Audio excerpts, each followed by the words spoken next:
Alright, so I want to talk a little bit about letting your garden go fallow.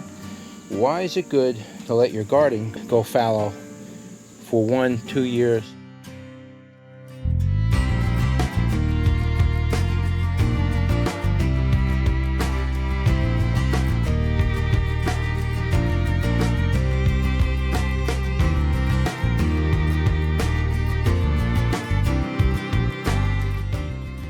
So there's many reasons why it's good to let your land or your garden just go fallow for a year. What happens is when you grow vegetables in your garden year in and year out and you harvest them and you're taking all the excess plant matter and you're harvesting all the fruits and berries and you're clearing it out, and then you're just buying compost and putting it back down, and what happens is your garden soil becomes imbalanced, and no matter how much you add back to the soil, it's always going to be a problem. It's going to be a problem until the soil can actually balance. That goes for pH as well as nutrients in the ground and all that kind of stuff, including, the mycorrhizas and the fungi and all of that other stuff that grows in there. So the land really needs to go back into balance, and really the only way to do that is to let the land go fallow. There's a reason why farmers do this. It's the most economical way to revitalize your land and your soil, and it works very well. Now, I dump all my older potting soils in this garden. There's piles of it here. So next year, it's been sitting out here now for a year or so. Next year, when I spread this out, add a little bit of lime, throw some rock dust down on it, do a little of this, a little bit of that, and this garden will be ready for a new beginning. But it's good to let your garden go fallow for a couple of reasons. One is disease control. It controls the fungi and the diseases, the blights and all that. It controls that. Eventually what happens is the normal fruits and vegetables you grow in your garden, the fungi get really used to that particular plant type, so it's just going to come back every year no matter what you do. You can add fungicides, you can add this, you can add that, but eventually the fungi will become fungicide resistant. They'll just become resistant to whatever you add, including copper. I've done that with copper. Even with the copper, eventually what happens is you start poisoning the plants and the fungi just live right through the copper. So the only true effective permaculture method to use is to just let it go fallow. That'll control a lot of the diseases on a bacterial, viral, fungi level. The other reason why you want to let it go fallow is because of the insects. If you always grow tomatoes, you're always going to get tomato insects that feed on your tomatoes. If you always grow peppers, you're always going to get pepper insects. They're going to learn that environment. They're going to learn where your garden is, and they just come there natively on their own every year because they know exactly where it is. So that's another reason why you'd want to let your garden go fallow, is for insect control, and it does work. There is pros and cons to it. Now, does it work 100%? No, you could still get insects like aphids and things like that, white flies. They still come back, but they're not going to go out of control. If you keep growing your garden the same way year in and year out, regardless of whether you put new soil down or not, the insects are always going to come back to that area because it's recorded in their life cycle. So their offspring will know that, hey, this is the feeding ground, this is the breeding ground. So that's what ends up happening with the insects. They just remember it's recorded into their life cycle to come back to this area for more breeding and stuff like that. The other reason why you'd want to let your garden go fallow for a year is for animal control. Animals do remember your garden. If you always have a problem with moles, they're always going to come back, and the moles are always going to dig holes in your garden. They're going to make homes there. If you have a case of moles, you're going to want to go fallow for more than 1 year, maybe 2 or 3 years, and eventually they will leave because there's nothing in there for them to eat in general. In the case of moles, that might be a little different. You might have to go longer, especially birds. Birds are a very big problem when it comes to gardening, and when your birds just kind of learn the area, and like now I have a problem with blueberries. Birds literally are picking my blueberries clean, and there's really no defense against it because I can't just keep uprooting my blueberry plant unless I put it in a pot, and maybe I can do that with it. But either way, the blueberries are a problem. But as far as your garden goes, it's the same thing. I grow tomatoes every year. It attracts a certain variety of bird. They come in, they pick all of the tomatoes. As you can see here, they love those Everglade tomatoes. So now they know this is a refuge for food. And birds will live more than 1 year. They can live quite a few years. And they will remember that, and they'll have offspring, and they'll bring their offspring here, and then they will feast, and the cycle will never end. So that's another reason you'd want to let your garden go fallow for animal control. And it does work. It's very effective. You know, I've been doing that for years. But unfortunately, I only have a small garden plot, and I can't really rotate correctly. So in other words, I'd want to go fallow for this garden plot, but if I had 4 other garden plots like that lined up next to each other, I would be able to let this one go fallow for 1 or 2 years while I'm working the other 2 or 3 or 4 other garden plots. Just let them become the food generators, while this one just goes fallow, grows weeds, and does the whole thing like that. And then we clear this one out when this one's ready, and we do it again.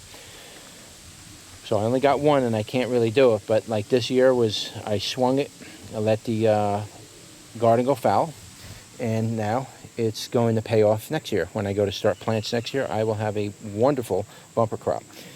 Of course, you're going to want to re-amend the soil a little bit. You're going to want to, you could add your compost to it and add some lime to it, and check your pH, put plenty of rock dust in there, and so on and so on.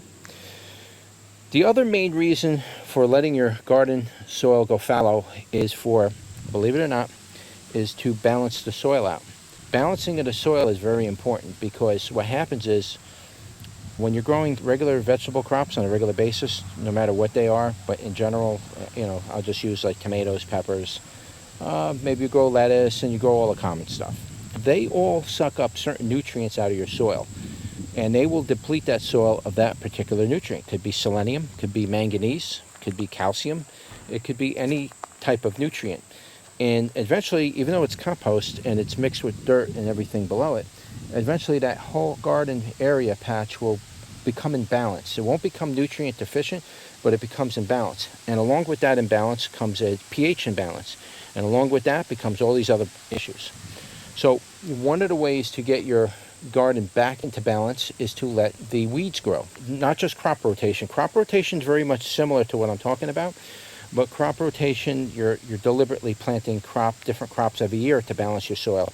What I'm talking about is to let your land naturally let the plants come up on their own that want to come up on their own. Like I got lamb's quarter here. I got some, I think these out here might be wild, what do you call those things?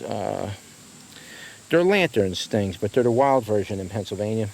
So I got all kinds of wild plants that come up, including the dock, bitter dock right here. That's a very good plant. It's a deep root plant. It's going to bring up a lot of deep nutrients and a lot of minerals from deep in the soil, come up to the surface of the soil, goes into the leaves. The leaves die at the end of the year. They rot, they go back into the soil, and it balances out the soil from top to bottom. As opposed to crop rotation, going fallow is also a necessity, because all these diverse plants that come up naturally, they will rebalance the soil from top to bottom without you having to till.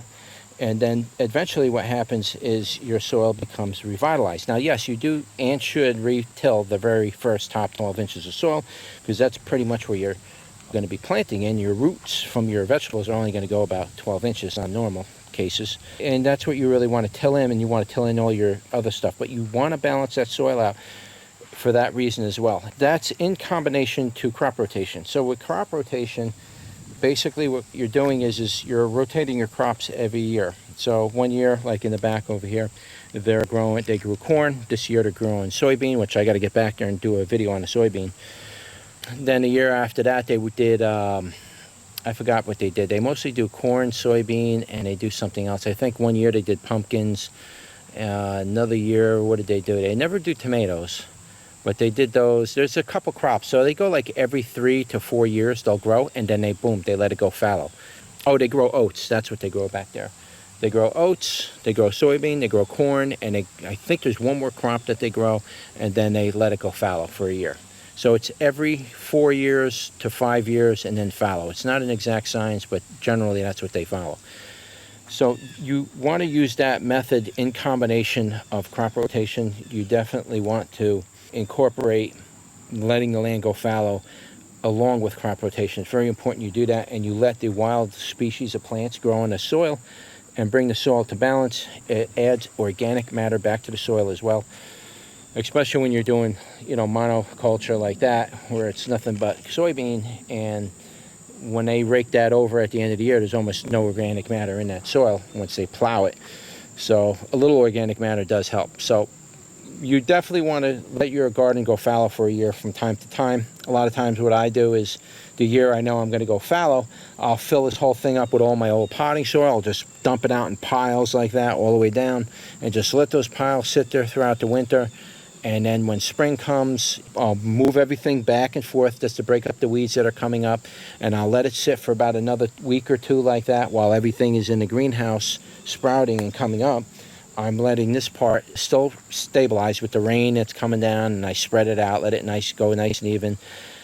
I'll mix in my nutrients maybe at that time too. And then once that's done and the weeds are pretty much gone through and we get everything out of there, you're ready for planting.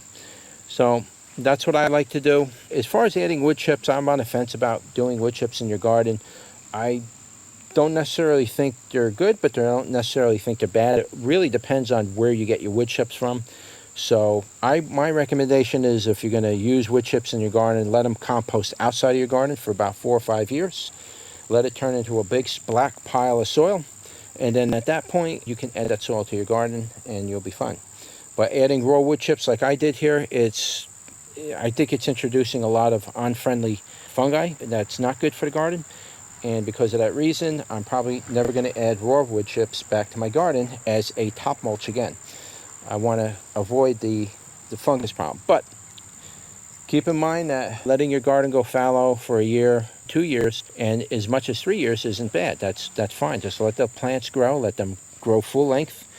Let it go for 2 or 3 years. Keep dumping your potting soil back there, and just dump all the organic matter. Throw all your rotting vegetable matter from your salads in here, and just kind of let the whole thing just go and become a big compost pile. And then 2 or 3 years later, you till it, mow it over, and then you plant that, and you will have such an amazing crop. It'll be absolutely unbelievable.